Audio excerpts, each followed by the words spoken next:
review for the third vampire film I'm doing a review for, and this one is classic, and that is the 1987 teen vampire film, The Lost Boys. Now, The Lost Boys, premiered all the way back on July 31st, 1987, starring the likes of the late great Corey Haim. You also had Corey Feldman, Kiefer Sutherland, Jason Patric. You had some really great cast members in this.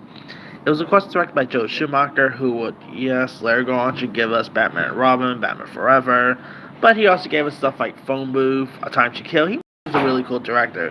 Sadly, he always got a bad reputation because of the Batman movies. But he wasn't a bad director, in my opinion. Now, like I said, this movie premiered all the way back in '87, and '87 was pretty much an interesting year for the vampire craze. Of course, there was Fright Night that decade. They had some other vampire movies around that decade as well. And The Lost Boys is definitely up there as one of the best vampire movies there is. Here you actually got Kiefer Sutherland as the villain. It seemed like in the '80s, Kiefer Sutherland really broke out to be the villain. He was pretty much like the villain in this. He was like a villain in Stand By Me. And he was, of course, great as the villain in Phone Booth, which was also starred by Schumacher. But yeah, he could be menacing as a villain.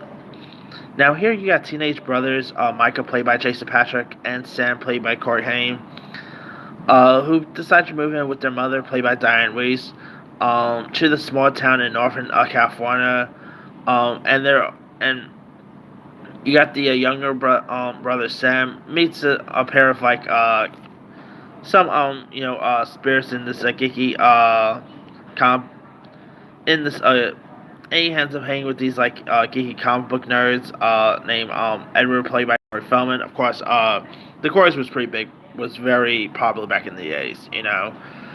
Corey Haim and Corey Feldman were both two megastars in that generation. So of course, Corey Feldman played one of the comic book nerd, and you also have Alan played by Jamison Newlander here, and of course they pretty much discuss. And of course, they also discover that there are vampires around, and one of the gang of vampires is led by David, played by Kiefer Sutherland, and he is the leader of this local gang of vampires. And so Sam and his friends must save Michael and Star from the undead here. It is a really decent vampire film. It's definitely a pure '80s vampire gem. Corey Feldman and Corey Haim, like I said, they were very big when it came to the '80s craze, and they were really great in this. Kiefer Sutherland, he was so menacing. You had some other really great cast members too, you had Edward Herrmann, Bernard Hughes.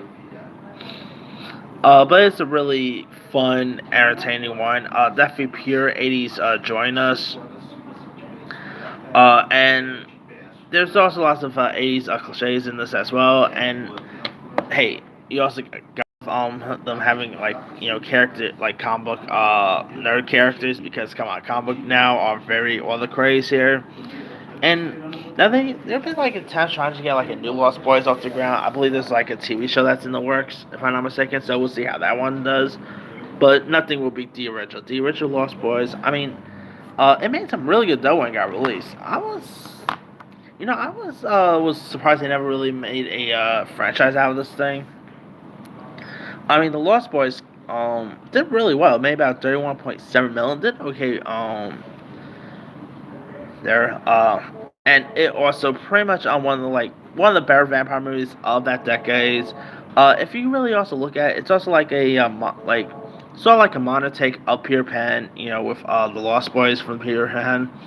Definitely has a little bit of that feel to it. And this is definitely also one of the few movies that really paved the way for the teen vampire craze. Of course, we already know there's been stuff like Buffy the Vampire Slayer, Twilight and all. So you kind of have to have a Lost Boys to thank for that stuff there. But that aside, if you guys have never really seen the Lost Boys, not sure where you can find it nowadays. You can find it on Netflix, Vudu, Prime Video. Give it a go. It's a classic.